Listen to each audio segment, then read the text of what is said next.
Hello everyone, welcome back to my channel. In today's video, I'm going to show you how to fix the no audio device on your Windows computer easily step by step. So further ado, let's get started. First, open any of your browser and search here for Realtek audio driver and hit the enter button.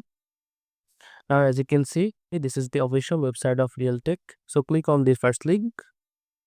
Now we can see PC audio codecs. If you scroll down, you will see two sections. One is Windows and the other one is Unix or Linux option. As we are using the Windows version, so we are going to download from here. If you are using laptop, then choose the 32 bits option, and if you are using desktop computer, then choose the 64 bits option.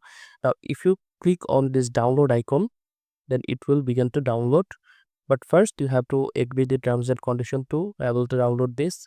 So check this mark and click on the download this file, and now it will ask you to fill the captcha first, that it will begin to download. So we are going to fill the captcha. Now click on submit, and as you can see, our item is asking to download this file, so I'm going to download this.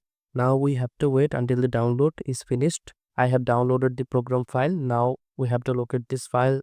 Open up your file manager and locate wherever you have downloaded it.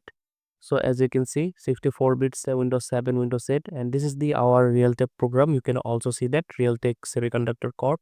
Now right click on your mouse and run this as an administrator. Click on the yes, and it will begin to install on our computer.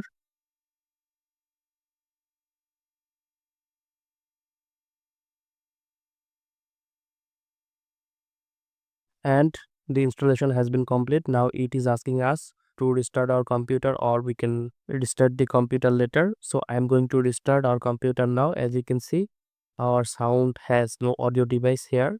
So if we click on the finish option, our Windows will restart again. After restarting our computer, now as we can see, our audio device is working properly. So if you found this video helpful, don't forget to like and share this video with your friends, and don't forget to subscribe my channel for more tech tutorials like this. See you in the next video.